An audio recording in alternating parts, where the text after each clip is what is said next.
তো মার্কেটের মধ্যে আজকে আমরা একটা মিক্সড ক্লোজিং পেলাম। নিফটি 106 পয়েন্ট পজিটিভ এবং সেন্সেক্স 182 পয়েন্ট পজিটিভে ক্লোজ দিয়েছে। সেখানে আমরা যদি ব্যাংক নিফটিকে দেখি, ব্যাংক নিফটি প্রায় 77 পয়েন্ট নেগেটিভে ক্লোজ দিয়েছে। এছাড়াও মিড ক্যাপ এবং স্মল ক্যাপ ইন্ডেক্সের মধ্যে কিন্তু খুব ভালো র্যালি এসেছে। Mid cap index 615 point, small cap index 244 point আপসাইডে ক্লোজ দিয়েছে। তো আমরা লাস্ট দুদিন ধরে কিন্তু মিড ক্যাপ এবং স্মল ক্যাপ ইন্ডেক্সের মধ্যে ভালো র্যালি দেখতে পাচ্ছি। তো আগামীকাল নিফটি ব্যাংক নিফটি কীরকম ট্রেড করবে সেটা নিয়ে আলোচনা করব। এর সাথে সাথেই কয়েকটা স্টক সম্পর্কে আপনারা আলোচনা করার জন্য রিকোয়েস্ট করেছেন, এইসব স্টক নিয়েও আলোচনা করব। চলুন তাহলে ভিডিওটা শুরু করা যাক। আমি নিরুপমা, শেয়ার শেখো চ্যানেলের পক্ষ থেকে সকল ভিউয়ার্সের স্বাগত জানাই। আর চ্যানেলে যদি ফার্স্ট টাইম ভিজিট করে থাকেন অবশ্যই চ্যানেলটা সাবস্ক্রাইব করে নেবেন আর পাশে থাকা বেল আইকনটা প্রেস করে রাখবেন। আমি ভিডিও আপলোড করার সাথে সাথে আপনাদের কাছে ভিডিওটা পৌঁছে যাবে। আজকে মার্কেটে আমরা নিফটিকে দেখলাম 24,613 ওপেন হয়ে হাই তৈরি করলো 24,767। সেখান থেকে আমরা দেখলাম ভালো প্রফিট বুকিং হলো। নিফটি যে লোটা করেছে সেটা হচ্ছে 24,535। গতকালের লোয়ের কাছাকাছি, গতকাল লো ছিল 24,547 কাছে। এবং ক্লোজিং টাইমে আজকে কিন্তু নিফটি একটা ভালো ক্লোজিং দিয়েছে, যেটা 24,684, অর্থাৎ লো থেকে প্রায় 100 পয়েন্ট ওপরে ক্লোজিং দিয়েছে। তো গতকালই আমি আপনাদের সাথে শেয়ার করেছিলাম যে নিফটি হয়তো একটা রেঞ্জের মধ্যে ট্রেড করতে পারে বেশ কিছুদিন। তো নিফটি এখন নিচের দিকে যে সাপোর্টটা আছে সেটা হচ্ছে 24,450 থেকে 24,550, আর ওপরের দিকে নিফটি 24,700 থেকে 24,800 এই জায়গায় এলেই কিন্তু একটা ভালো সাপ্লাই চলে আসছে।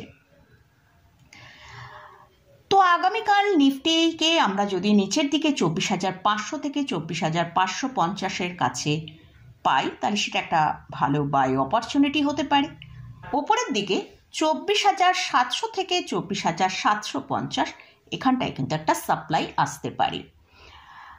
তো নিফটি যদি কোনো কারণে 24,450কে ব্রেক করে নিচের দিকে ট্রেড করতে থাকে তাহলে কিন্তু নিফটির মধ্যে ভালো সেলিং আসার সম্ভাবনা আছে। আর ওপরের দিকে নিফটি যদি 24,850কে ব্রেক করে ওপরের দিকে ট্রেড করে তবেই নিফটির মধ্যে আমরা ভালো আপমুভ দেখতে পাবো। তো মোটামুটি আজকে যেসব সেক্টরগুলো ভালো পারফর্ম করেছে তার মধ্যে Nifty IT, Nifty defence, auto, Pharma এসব সেক্টরের মধ্যে ভালো আপসাইড দেখেছি। গতকালে আপনাদের সাথে হিন্দুস্তান অ্যারোনটিক লিমিটেড এবং ভারত ইলেকট্রনিক্স লিমিটেড নিয়ে আলোচনা করেছিলাম এই ভিডিওটায়।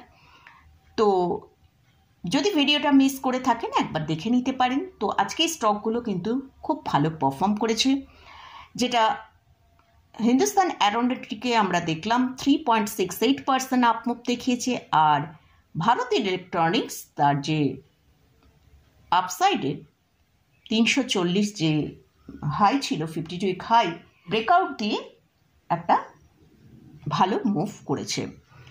তো অর্থাৎ বিএলএ একটা ফ্রেশ ব্রেকআউট এসেছে, সেটা কতটা সাস্টেন করে সেটা আমাদের দেখতে হবে। তো এটা গেল নিফটি নিয়ে আলোচনা করলাম। এবারে আসছি ব্যাংক নিফটি। ব্যাংক নিফটি আজকে কিন্তু আমরা ব্যাংক নিফটির মধ্যে ভালো সেলিং দেখেছিলাম। ব্যাংক নিফটি তার ইম্পর্টেন্ট যে লেভেল 54,800 তাকে ব্রেক করে নিচের দিকে 54,491 পর্যন্ত নিচে এসেছিল, এবং যদিও ক্লোজিং টাইমে আমরা 54,800 ওপর ক্লোজ পেয়েছি। তো ব্যাংক নিফটি আগামীকাল যদি 55,200 ওপর ট্রেড করতে পারে তাহলেই ব্যাংক নিফটির মধ্যে আমরা ভালো আপমুভ দেখতে পেতে পারি। আর না হলে ব্যাংক নিফটি কিন্তু 55,000 থেকে 55,175 এ জায়গায় একটা ভালো সাপ্লাই আসতে পারে। যদি ওপরের দিকে 55,000 থেকে 55,175 কাছে আসে সে জায়গায় একটা ভালো প্রফিট বুকিং আসতে পারে। ব্যাংক নিফটি যদি 54,500কে ব্রেক করে সাস্টেন করে নিচের দিকে ট্রেড করে তাহলে ব্যাংক নিফটির মধ্যে আরও ভালো সেলিং আসার সম্ভাবনা রয়েছে। তো এটা গেল নিফটি এবং ব্যাংক নিফটি নিয়ে আলোচনা করলাম। এবারে কয়েকটা স্টক নিয়ে আলোচনা করব। এই স্টকগুলো আপনারা আলোচনা করার জন্য রিকোয়েস্ট করেছেন, তো এই স্টকগুলো নিয়ে আলোচনা করছি। ফার্স্ট যে স্টকটা নিয়ে আলোচনা করছি সেটা হচ্ছে টাটা মোটর। টাটা মোটরের কারেন্ট প্রাইস চলছে 699 টাকা। তবে এই স্টকে আজকে আমরা একটা ভালো সেলিং দেখেছিলাম, কারণ এদের কোয়ার্টার ফোরের রেজাল্ট এসছে। তো এদের কোয়ার্টার ফোরের রেজাল্ট আমরা একবার দেখে নেব। সেখানে নেট প্রফিট 51% কিন্তু ড্রপ করেছে, তাই সেটা স্টক প্রাইসের উপরেও ভালো ডিক্লাইনটা আমরা দেখলাম।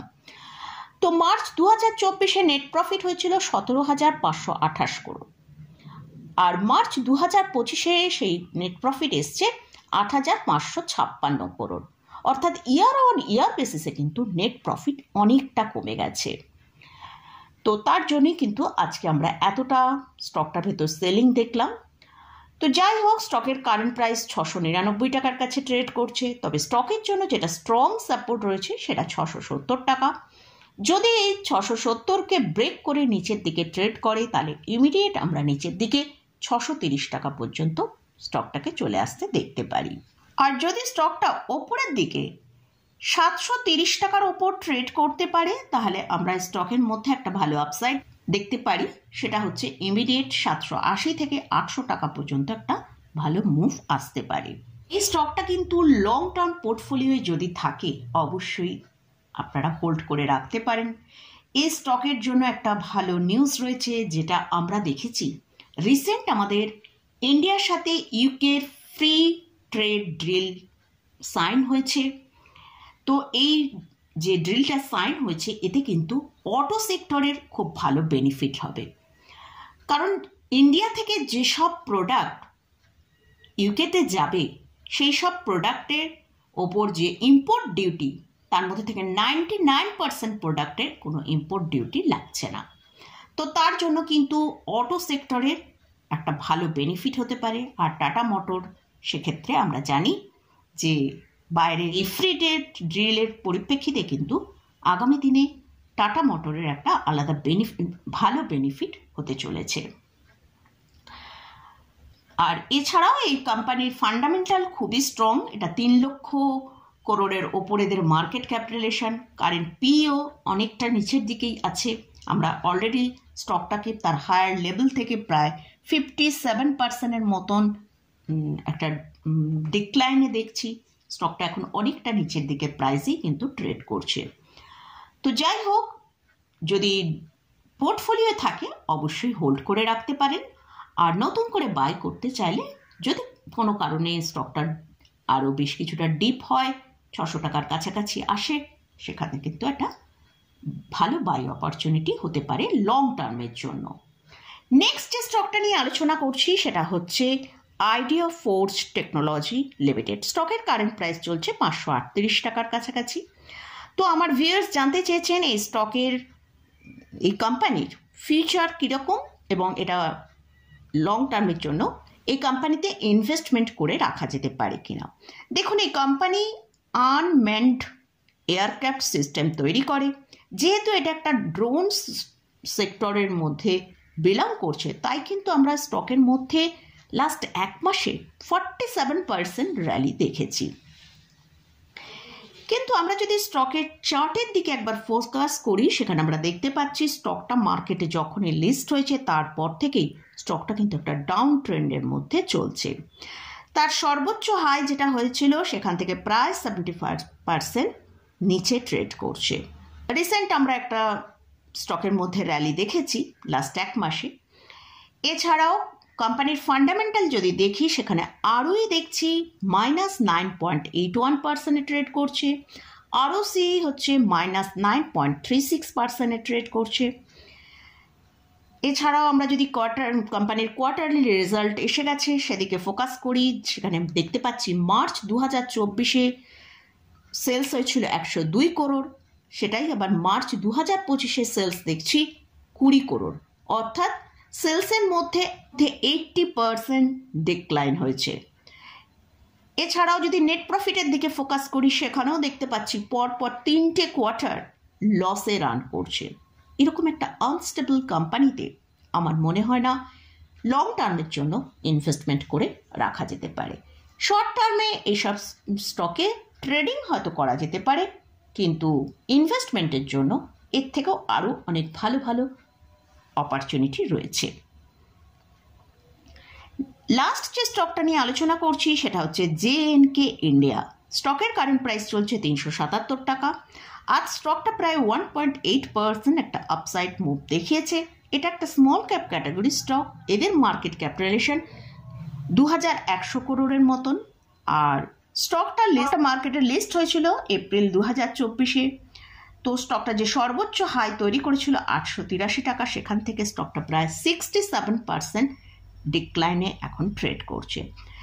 যদি স্টকটাকে আমরা 440-এর ওপর ট্রেড করতে দেখি তাহলে একটা আপমুভ আসতে পারে, যেটা ওপরে 510 থেকে 530 পর্যন্ত একটা আপমুভ দেখাতে পারে। নিচের দিকে যদি 318-কে ব্রেক করে তাহলে কিন্তু স্টকের মধ্যে আবারও ভালো সেলিং আসতে পারে। তো মোটামুটি এইসব স্টক এবং ইন্ডেক্স নিয়ে আলোচনা করলাম। এই স্টকে বা ইন্ডেক্সে কোথাও কোনো বাই রেকমেন্ডেশন নেই। যদি কোথাও কোনো পজিশন নিতে চান তার আগে ভালো করে চার্ট অ্যানালিসিস করে নিয়ে তারপরই পজিশন নেবেন। তো মোটামুটি আজকের মতন ভিডিওটা এখানেই শেষ করছি। ভিডিওটা যদি ভালো লাগে অবশ্যই লাইক করবেন, শেয়ার করবেন, সাবস্ক্রাইব করবেন। ধন্যবাদ।